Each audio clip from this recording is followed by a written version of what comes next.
Good afternoon. We're here to talk about timbre. Timbre is typically defined as the quality or color of sound. It is one of the fundamental properties of sound. All sounds have timbre.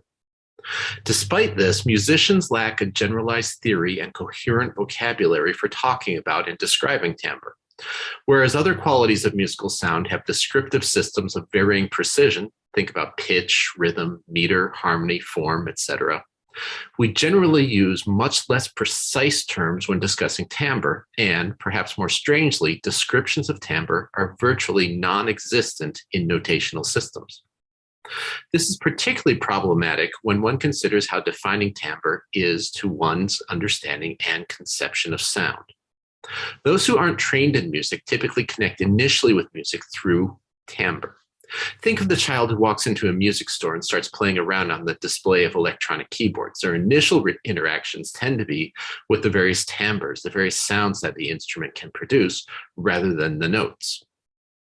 The three of us launched into this project with the goal of bringing some order and precision to the topic of musical timbre. Although we have the means of measuring timbre very precisely, that precision of measurement hasn't found its way into the way we talk about timbre. Our approach has been both music theoretical and linguistic, as you will see in our various parts of our presentations today. We were each given the task of conceptualizing and formulating a way of talking about timbre that is both coherent and internally consistent. Each of us brought our unique perspectives as musicians and, in the case of Fred, as a sound engineer, to the topic.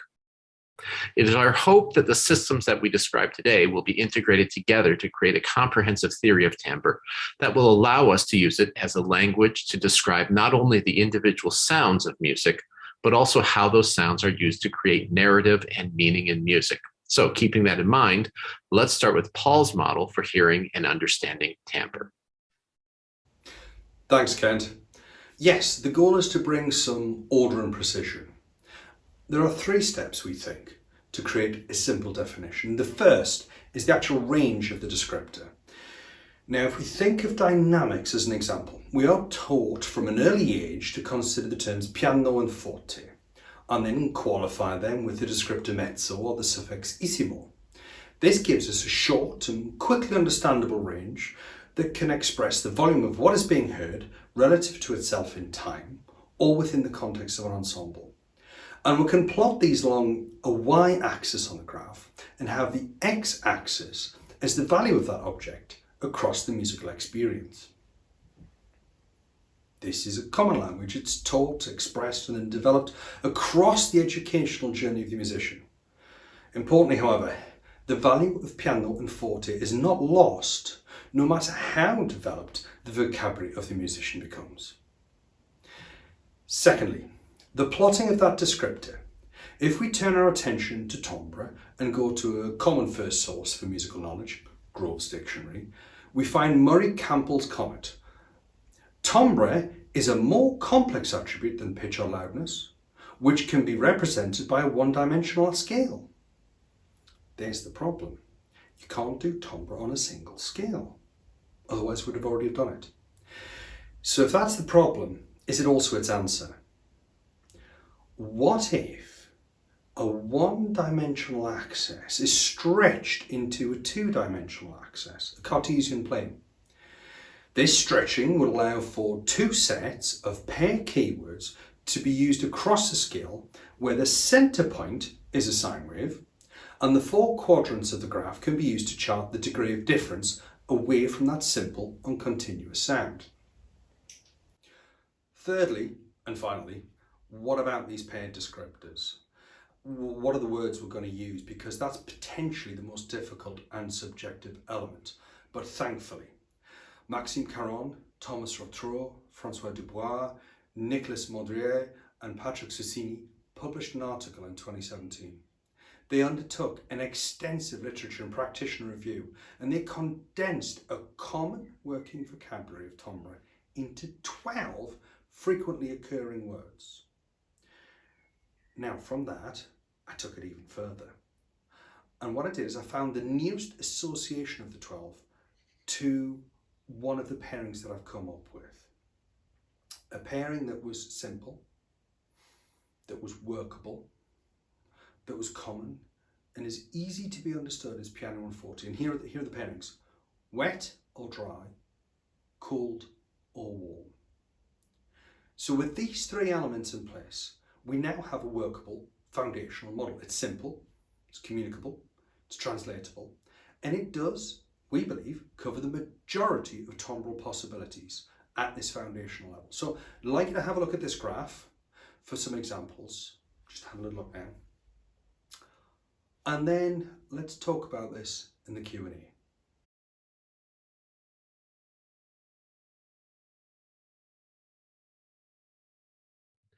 My model for describing timbre is based on the adjective. We all have the experience of trying to describe a sound to somebody. If we were to have a list of adjectival characteristics with standardized meanings from which we could draw, then we could more precisely describe that sound. I began by listening to music. Like Paul's model, this model seeks to represent timbre visually as qualities on multiple axes. In order to account for the greater complexity of timbre vis-a-vis other musical qualities, a larger number of axes are employed representing different sub-qualities within the timbral region. In addition, this model seeks a means of not only visually representing an individual sound, but also a sound-generating class by allowing for a range of plottings along each axis. This allows for variations of timbre across the pitch spectrum of a sound-generating device, such as a musical instrument. This model assumes that the sine wave is the referential sound. Accordingly, each of the 13 axes can be read individually as starting with the sine wave on one end of the axis, in the center of the circle, if you will, as pure, to the opposite extreme of that characteristic at the far end of the arc. Accordingly, a sine wave would be plotted as a single point in the middle of the chart. Each of the sound qualities has its own defining characteristics. This is a preliminary list of sound characteristics with a rough stab at a definition for each. This is the part of this study that needs the most work and refinement, so please understand that this is a work in progress and that the terms will eventually be used might differ in number and definition. So here we go. We'll start with shrillness, which refers to the increased presence and volume of higher overtones within the sound. Pluckiness refers generally to the initiation of the sound and is characterized by a quick initial attack to a full sound volume. Like pluckiness, twang also refers to the sound's initiation, but is characterized by a broader and changing sound profile as the sound unfolds. The descriptors were grouped so that, for the most part, they are adjacent to other descriptors that pertain to similar sound qualities. For example, pluckiness and twang both refer to the onset of the sound, and fuzz, rasp, and buzz refer to similar characteristics of the sustain of a sound and its wave shape. When applying this model, one simply plots each quality on the chart, resulting in a characteristic descriptive shape for the sound. This also allows for comparison between sounds, such as a sound is woodier than another sound, which is more metallic. This model also attempts to account for variations in sound generated by the same source, such as how an instrument's timbre changes throughout its range. Characteristic sound profiles can be created for any sound-generating device that show a range of possibilities along each axis. For example, this chart shows the possibility of how you might chart a trombone. The next step for this model is to settle on the terms and their definitions, most likely through a project which asks people to use adjectives to describe sounds that they hear. This library of terms can then be reduced to the most common descriptors, and then sounds can be classified using this method. It is obviously useful to define terms such as warm, cold, wet, and dry when introducing timbre as a concept in music pedagogy, and also to expand that framework with additional descriptors. To define a truly complete and representative lexicon for timbre would result in a model which is either unwieldy or imprecise, restrictive, prescriptive, and, due to the common cultural biases of those I questioned in my initial study, likely to be only representative of a Western, white, and middle-class understanding of timbre. I believe there is considerable value in those individual terms and understandings which we all have. My system attempts to avoid these issues by providing a framework for categorization of timbral terms, which aim to classify all timbral language based on the interpretation of the assessor. There are 6 possible parameters, allowing easy assimilation into graphic devices and rating systems, whilst the ability to categorize unique and personal timbral language into these categories retains the valuable nuance of the subjective language itself. The 6 categories are body, ambience, clarity, quality, material, and shape. Body refers to the direct tonal balance from an instrument, and ambience is the indirect impact on the tone imparted by the environment or processing, such as reverb.